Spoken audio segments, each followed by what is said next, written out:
The sleep experiment that never ended in 1954. A secret American government project began quietly. Its goal was simple but ambitious: to understand how the human mind would react to extreme sleep deprivation. 5 young, healthy military volunteers were selected. They were to be locked in an airtight underground chamber and kept awake for 30 consecutive days. Nothing could interrupt the experiment, not even themselves. At first, everything seemed normal. Cameras recorded every move, microphones captured every word, and the volunteers performed simple tasks and exercises to pass the time. They laughed, talked about their families, played cards, but gradually, small changes began to appear. By the 5th day, Parker, one of the soldiers, began complaining about strange noises in the walls. He said he could hear footsteps that didn't exist, whispers coming from inside the chamber. Miller, another participant, started talking constantly about shadows that followed him. Even when scientists watched through the glass, they insisted the experimental gas provided supposedly safe was causing hallucinations, but something seemed very real. By the 10th day, the effects intensified. The voices became clearer, more persistent. The soldiers started whispering names no one had ever heard before. Sometimes they repeated words in ancient languages, as if something inside them was trying to communicate with the outside world. The scientists began to feel an increasing sense of fear. Those voices were not normal, not human. On the 11th night, the whispers began forming phrases. Parker looked at the wall and said, "In absolute terror, they are watching us. They know what we are thinking." Miller stared at the ceiling, eyes wide, murmuring, "They come at night. They never sleep." The silence that followed was heavy. No one dared speak, neither inside the chamber nor outside. Scientists observed, anxious, as the volunteers began to behave in unexplainable ways. They moved like automatons, repeating meaningless gestures, sometimes staring at empty corners as if something unseen was there. By the 15th day, the situation became critical. 3 of the 5 soldiers had stopped speaking entirely. They spent hours motionless, staring at the floor or the ceiling, breathing irregularly. Parker began scratching strange symbols into the floor with his finger, as if trying to summon something. Miller no longer ate, merely whispering words no one could understand. When the scientists decided to intervene, they were met with a sight no training could have prepared them for. Upon opening the chamber door, they found the bodies of 3 volunteers brutally mutilated, as if attacked by an invisible force. Parker and Miller were standing, eyes wide, bodies covered in blood but alive. Parker held a piece of flesh that did not belong to any of them and kept repeating, without blinking, "They told me not to sleep. They told me to stay awake. I can never sleep again." Miller, in turn, looked at the scientists and spoke with a supernatural strength. "If you make us sleep, they will come back." The government immediately shut down the project. All official records were destroyed or classified as top secret, but some documents survived. Decades later, Dr. Heinrich Heller, one of the lead scientists, revealed in a statement that should never have been made. The gas didn't just keep the volunteers awake, It opened doors inside the mind. Doors that, once opened, cannot be closed. And what came out of there, was not human. Shortly after, Dr. Heller's body was found in his laboratory. The windows were sealed, strange marks covered his body, and his eyes had been removed. Officially, his death was ruled suicide by exhaustion, but those who knew Heller swear they heard something in the days before his death. Old recordings playing on their own, with voices whispering names that belonged to no living person. The sleep experiment that never ended never officially existed. But some say the voices are still out there, and those who approach extreme sleep deprivation experiments may hear at night whispers of something that never sleeps. And what if ... the experiment never truly ended?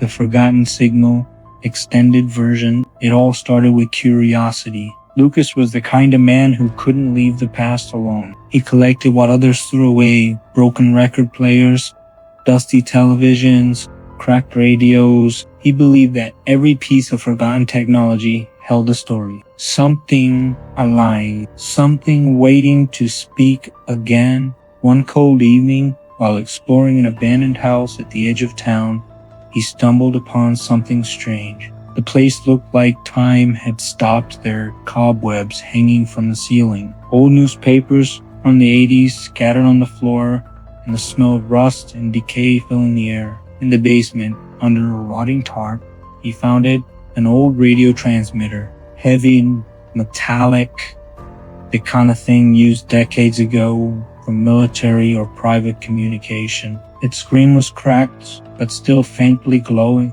blinking an eerie green light, like a heartbeat refusing to die. On the top was a rusted metal plate engraved with numbers: 10.31 and beneath them, a strange symbol, an eye carved inside a triangle. Lucas didn't know why, but he felt drawn to it. Like the transmitter had been waiting for him, he carried it home that night, cleaned it, reconnected the tangled wires, and replaced the fuses. When he finally plugged it in, the old machine came to life with a low hum, deep and rhythmic, like distant breathing through the static.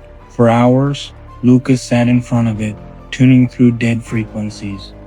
Static, whispers of forgotten stations, the faint echo of voices that seemed to vanish as soon as they appeared, until at 2:30 a.m., something cut through the static. A voice, soft, distorted. "Lucas, can you hear me?" He froze. His name? It must have been some random interference, he told himself. But then the voice came again, clearer this time. "You've brought me back." Lucas felt a chill run down his spine. "Who is this?" he asked. There was a pause. Then came the sound of breathing, wet, slow, human. And finally, a whisper. "You don't remember me, but I remember you." The lights flickered. The air in the room grew heavy. Lucas tried to turn off the transmitter, but the switch wouldn't move. Sparks hissed from the side of the device, and then words appeared on the cracked screen. Red, faint, but clear. "Do not turn off." Lucas stumbled backward. He hadn't typed anything. The message seemed to burn itself into the glass, pulsing slowly like a heartbeat. That night, he dreamt of a vast black space filled with faint whispers, voices calling his name again and again, each one sounding more like his own. When he woke up, he found his hands covered in gray dust, the same kind from the basement where he had found the transmitter. Over the next few days, things got worse. At exactly 2:30 a.m. every night, the transmitter would turn itself on. The static would fill the room, and the same voice would return closer each time, almost tender. Sometimes it spoke his thoughts before he could say them. When he thought, "What are you?" the voice replied instantly, not a ghost, a memory. When he whispered, "What do you want from me?" the answer was simple: to finish the broadcast. The next day, Lucas began to research the numbers engraved on the metal plate. October 31st, 1987. What he discovered froze his blood. That night, decades ago, a group of amateur radio operators had vanished during a live transmission. They had picked up a strange frequency to 13.6 megahertz, that no one else could hear. Only one piece of the recording survived, a distorted voice whispering, "It found us." Lucas realized that he had reactivated the same transmitter, the same cursed signal. Still, something inside him wanted to know more. Maybe it was obsession. Maybe it was the signal itself calling him. The following night, he asked, "What happens if I finish the broadcast?" The voice answered calmly, "You'll see what we saw." Lucas hesitated. His hands trembled as he adjusted the frequency. 136 MHz. The static deepened. Beneath it came faint crying, distant screams, a metallic hum that made his teeth ache. The room temperature dropped. The lights flickered, and then the screen began to change. At first, it showed only static, but slowly shapes began to form. A dark field, a single figure standing motionless in the middle of the static, human shape but wrong, its head tilting in sharp, unnatural angles. Lucas leaned closer. "Who are you?" he whispered. The figure raised its hand, pointing at him. "I'm the signal." The transmitter erupted in a deafening roar. The lights exploded. The air filled with a wave of pressure and sound that knocked Lucas backward. He screamed, but the sound was swallowed by the static. The room vanished. For a moment, everything became a blinding, endless frequency. When silence returned, the transmitter was off. Lucas stood slowly, dazed. On the cracked glass of the screen, his reflection stared back, only it wasn't T-Quai. His reflection, his eyes were black. Its mouth was smiling. The next morning, neighbors reported hearing strange noises during the night, static sounds, voices speaking backwards, and something like distant laughter. When the police entered Lucas's apartment, they found no sign of him. The transmitter was still connected, still humming faintly on its display. One sentence repeated endlessly. "Broadcast complete. Receiver found." No one could trace the source of the signal. But to this day, radio enthusiasts claim that on certain nights around 2:30 a.m., they can still hear it faintly, deep in the static. A slow breath, a soft voice whispering through the noise. "Lucas?"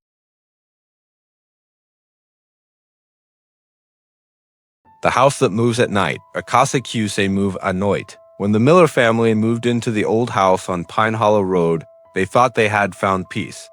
A quiet street, large trees shading the yard, and that charming old architecture that made every corner feel nostalgic. It was the kind of home you dreamed of raising a family in, but some houses came back. From the very first night, something felt wrong. Not frightening, not yet, just strangely wrong. The house seemed alive, like it was breathing through the creaking wood and sighing pipes. The father, Daniel Miller, dismissed it as old house noises. His wife, Sarah, laughed it off too, though she admitted to feeling uneasy when she walked through the hallways alone. Their daughter, Lily, just 5 years old, said she didn't like her room because the walls move when the lights go out. At first, they thought it was her imagination. Until the second night. Sarah woke up in the middle of the night, thirsty. She got out of bed, careful not to wake Daniel, and made her way toward the kitchen. But the hallway was longer. Much longer. The familiar family photos on the wall were gone, replaced by old portraits of strangers. Faces blurred, eyes too dark to see clearly. She froze. Maybe she had turned the wrong way. But when she looked back, the bedroom door was gone. The air grew colder. She kept walking, trying doors one by one. Each led to a room she didn't recognize, rooms filled with dusty furniture, objects she'd never owned, toys from another era. When she finally found her way back to her bedroom, her clock read 3:17 a.m. She woke Daniel and told him what happened. He checked the hallway. Everything looked normal again. They blamed it on sleepwalking, exhaustion, or the stress of moving, until it happened again. Every night after midnight, the house changed. Doors shifted, walls moved, the layout transformed. Sometimes Lily's bedroom would end up where the bathroom used to be. Sometimes the windows showed landscapes that didn't exist, a desert, a snowy forest, or a vast ocean reflecting moonlight that didn't belong to their sky. Daniel tried documenting it. He drew a map of the house before bed. The next morning, the kitchen had swapped places with the study, and the staircase led to a wall. Sarah started hearing whispers behind the walls, murmurs of people talking just out of reach. Lily said she met the other family, a woman and a little boy who live when it's dark. When Sarah asked where she saw them, Lily pointed at the mirror. Desperate, Daniel set up cameras. He recorded all night, then watched the footage in the morning. At exactly 3 a.m., every camera flickered. For 10 full minutes, the footage turned into static. When the image returned, the rooms were different. But one camera, the one in the living room, captured something else. Through the static, a dark figure could be seen standing by the hallway, tall and motionless, watching the camera. Its face was nothing but shadow. When the static cleared completely, the figure was gone. But the furniture behind it had changed places. The house had shifted again. By the fifth night, things became unbearable. The family could no longer predict where rooms would be. Sarah began hearing a voice whispering her name inside the vents. Daniel's reflection in the mirror sometimes lagged, staring at him even after he'd turned away. And Lily started drawing pictures of the house walking. In her drawings, the house had long, dark legs stretching into the ground, like roots searching for something. Daniel tried to get the family out. But the front door no longer led outside. When he opened it, there was only another hallway, long, endless, dimly lit by flickering bulbs. Sarah began banging on the walls, screaming for help, but every sound echoed back in a distorted voice, their own voices repeating what they said seconds later, only slower. The clock stopped. Time froze at 3:13 a.m. The final recording Daniel made was found weeks later by a real estate agent sent to check on the abandoned property. In the video, Daniel is holding the camera, whispering, "If anyone finds this, don't go inside after dark." The house isn't standing still. It's hunting for a place to rest. He turns the camera toward a window, and outside, through the fog, the agent could see it too. The house was moving. Slowly, impossibly, its foundation dragging through the dirt, disappearing into the forest. The police never found the Miller family. But sometimes, late at night, neighbors swear they can see a new house on the hill that wasn't there before. Lights flicker inside for a few nights, and then it vanishes, only to reappear somewhere else.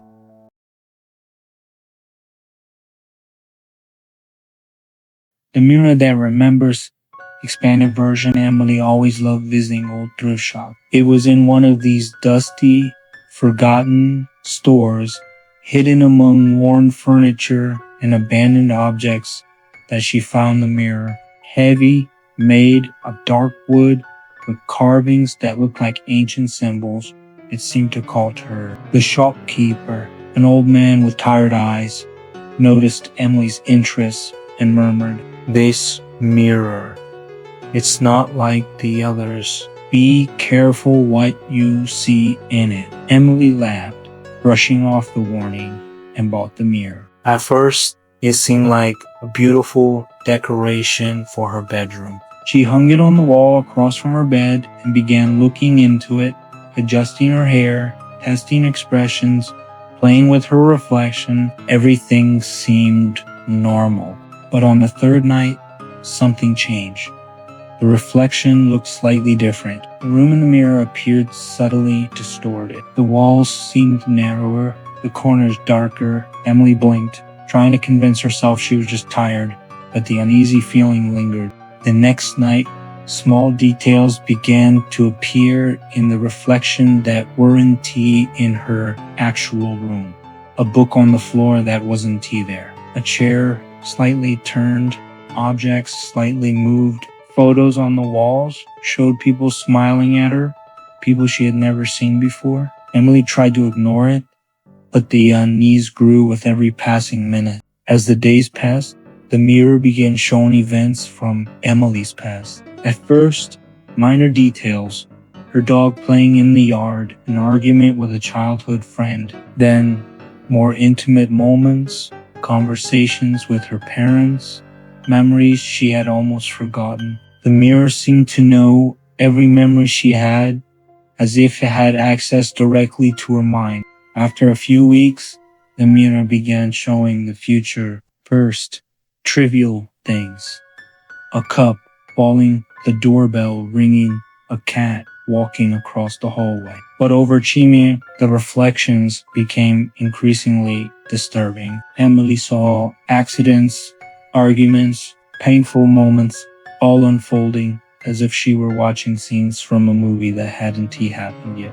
One night, Emily noticed something terrifying in the reflection. A version of herself was lying on the floor, surrounded by twisting shadows. The figure smiled at her, but in a cold, cruel way that made her shiver to her bones. When she tried to move, she realized that the reflection no longer mimicked her movements.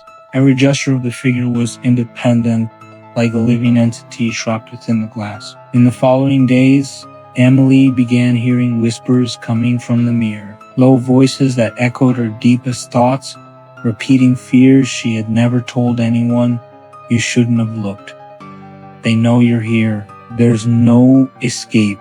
The terror intensified when the reflection began showing doors that didn't exist in her apartment. Sometimes, Emily would wake in the middle of the night and see the reflection walking through walls or down hallways that existed only in the glass. One stormy night, the reflection reached its hand out of the glass, as if trying to touch her. A cold shiver ran down her spine, and Emily collapsed to the floor, paralyzed with fear. She tried to get rid of the mirror. She covered it with sheets, turned it to the wall, even tried moving it to the basement. But inexplicably, every morning it would reappear in the exact same spot, reflecting her room again, and sometimes showing places Emily had never seen. The peak of horror came when Emily tried to smash the glass with an axe. The mirror shattered into thousands of pieces, but in each fragment, the reflection remained. The version of herself inside the glass smiled victorious, as if it had escaped into the real world. Emily felt that something had changed in the room, an invisible yet tangible presence, watching her from every angle. The next morning, neighbors noticed the apartment was empty. No sign of Emily, only the mirror intact, leaning against the wall, reflecting everything as if nothing had happened. Some who passed by claimed to have seen the figure of a young woman moving behind the glass, smiling strangely and silently. They say the mirror still exists, and anyone who dares to look into it can see their past, their future, and a reflection that knows more about them than they do themselves. And the worst part? No one knows how far it remembers, or if one day the reflection will want to step out of the glass completely